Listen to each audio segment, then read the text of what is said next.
While the Mets have been considered a meme for as long as I can remember, things have been looking up recently. A new owner, a big signing, and something Mets fans haven't felt in a long time: hope. This is a franchise that hasn't won a World Series since 1986, the second of two total championships to be exact. However, what if I were to tell you that both of these championships can be tracked all the way back to a singular draft pick? Or should I say, an ineligible draft pick? I just want to say a quick thank you to Hype Highlights for the suggestion. I have to say, you have been persistent in getting this idea out there, so I hope you enjoy the video. Remember, if you have your own butterfly effect scenarios from any sport you can think of, leave it down in the comments. Alright, let's head back to January 1966. The Mets are a young franchise heading into their 5th season. Right now, it's time for the draft. Yes, a draft in January. Between 1966 and 1986, along with the draft in June, there was also an amateur and secondary draft in January. One of the players selected in the 1966 January secondary draft was a pitcher out of the University of Southern California, Tom Seaver, the final selection of the first round. He was selected by the Atlanta Braves, and he was offered a deal worth $40,000. Seaver accepted the offer, but there was a slight problem. USC's season had already started, and while Seaver had not participated in either game, he was still on the team. The contract was voided by Commissioner William Eckert, so Seaver chose to finish his college season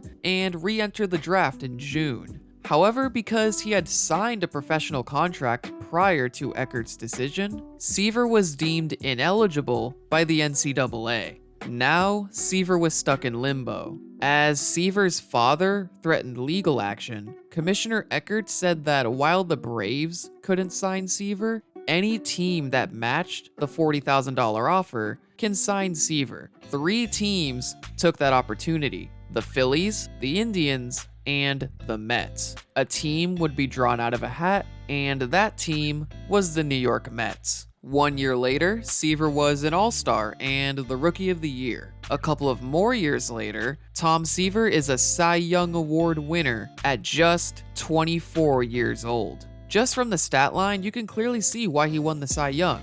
Just look at the most important stat that is listed. That's right, the wins. He led all of MLB with 25 wins. Because we all know wins are the superior stat. Another reason this season is so notable is because it's the season of the Miracle Mets. Prior to 1969, the Mets had not won more than 73 games in a season. That all changed in 1969 as players like Tom Seaver, Cleon Jones, and Jerry Koosman had led the Mets all the way to their first World Series championship, less than 10 years removed from their inaugural season. Tom Seaver was a huge factor in the playoff run, along with others in the starting rotation. But there is a notable pitcher you may recognize that never really got the opportunity. That player is Nolan Ryan. At the time of the 1969 championship, Ryan was a 22-year-old flamethrower. The most notable appearance of his 1969 season was in the World Series, where he pitched 2 1/3 innings of shutout baseball to get the save. Ryan possessed some of the most electric stuff the league had ever seen. However, he couldn't control those pitches. Though, for a 22-year-old, that's not uncommon. 1969 was only Ryan's second full season, and while he had got some chances in the rotation, there wasn't really a spot for him. After another 2 seasons with the Mets, Ryan was given more chances as a starter, but he just couldn't find consistent control of his pitches. With the rotation continuing to perform at an above average to elite level, the team felt that they had given enough chances to Ryan. After the 1971 season, Ryan was traded along with a few others to the California Angels for infielder Jim Fregosi. I understand the trade on the Mets side, as seen with reactions by Mets personnel immediately following the trade, trade, but I like to think that if Seaver wasn't picked up by the Mets, Ryan would have been given more chances in his first 2 seasons. Well, we know how Ryan's career would eventually turn out. In his first season with the Angels, Ryan became an all-star for the first time in his career, and threw more strikeouts than his previous 2 seasons combined. For the rest of the decade, Ryan dominated with the Angels, while Seaver dominated with the Mets, until Seaver was traded to the Cincinnati Reds in 1977. Apart from a World Series appearance in 1973, Seaver wasn't able to reach the playoffs with the Mets after 1969. Similar story with Ryan in California, as his only playoff appearance was in 1979, which ended in a loss against the Baltimore Orioles. 1979 is significant because this would be Ryan's final season in California. Despite Ryan's all-star level seasons with the Angels, GM Bavasi wasn't a fan of his superstar pitcher, saying how he didn't like Ryan's 26-27 record during Bavasi's tenure as GM.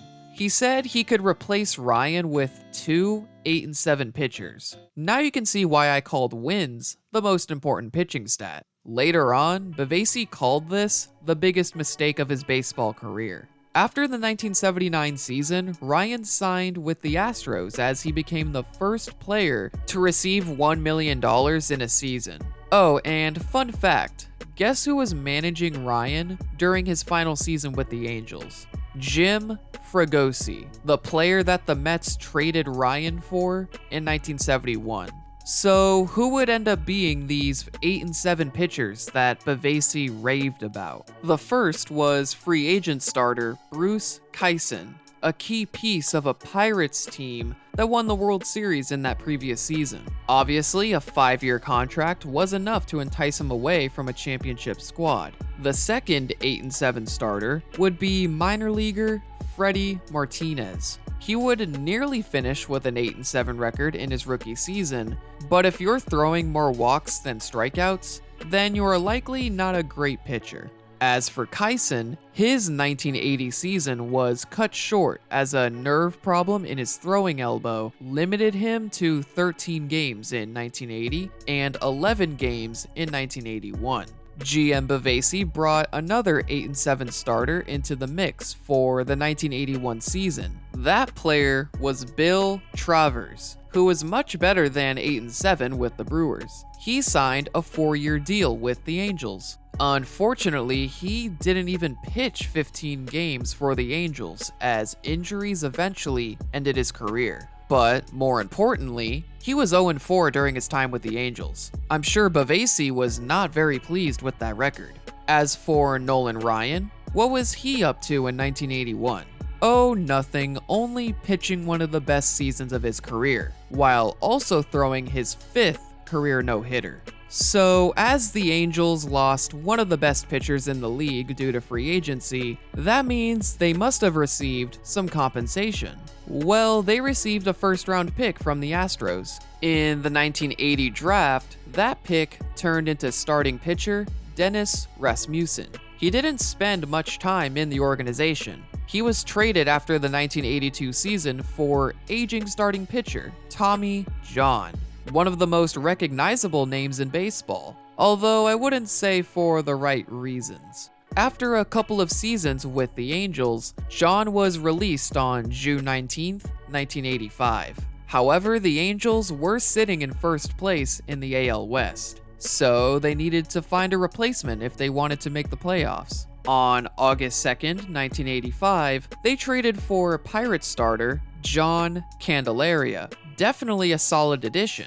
However, 1 month later, the Angels were sitting in second place and were competing with the Royals for first place. The team decided to trade for aging starter Don Sutton. While both pitchers performed well with their new team, the Angels barely missed out on the playoffs. Though after the season, Sutton re-signed with the Angels, and Candelaria was still under contract. They performed well in 1986 as the Angels finished first in the AL West. However, in the first round of the 1986 playoffs, which was the ALCS since there was no divisional series back then, the Angels faced the Red Sox. In Game 7, a game started by Candelaria, the Angels lost 8-1, and the Red Sox went to the World Series. Although it's worth noting all 7 runs Candelaria gave up were unearned, which is pretty odd, but I'd say he still allowed the batters to drive in the base runners. Now, it's time for the 1986 World Series, a matchup between the Red Sox and, you guessed it, the New York Mets. And if you know your MLB history, you would know this is where the Bill Buckner play occurred in Game 6, and the Mets were able to win it all in Game 7. By the way, guess who's watching the Mets win the World Series as a member of the Red Sox? That's right, Tom Seaver. Unfortunately, an injury kept him out of the series, but the Mets fans gave him a standing ovation during player introductions in Game 1. And less than a year later, Seaver would retire. So this pick by the Braves back in 1966 is what allowed Tom Seaver to join the Mets and become arguably the best pitcher in baseball. At the same time, pitching prospect Nolan Ryan was given some opportunities to prove himself. But he likely would have been given even more opportunities if Seaver never joined the Mets. After being traded by the Mets to the Angels, Ryan became a household name and set off a chain of events that eventually led to the Mets winning their second World Series title. I'm curious how Braves fans feel about this story. While William Eckert's tenure as a commissioner was short, he impacted the future of many different franchises with one key decision. That's quite the legacy to have. I hope you guys enjoyed the video. Leave a like if you did, and leave your butterfly effect scenario in the comments. Subscribe to Raving Sports, and check out my channel, SportStorm. Thanks for watching.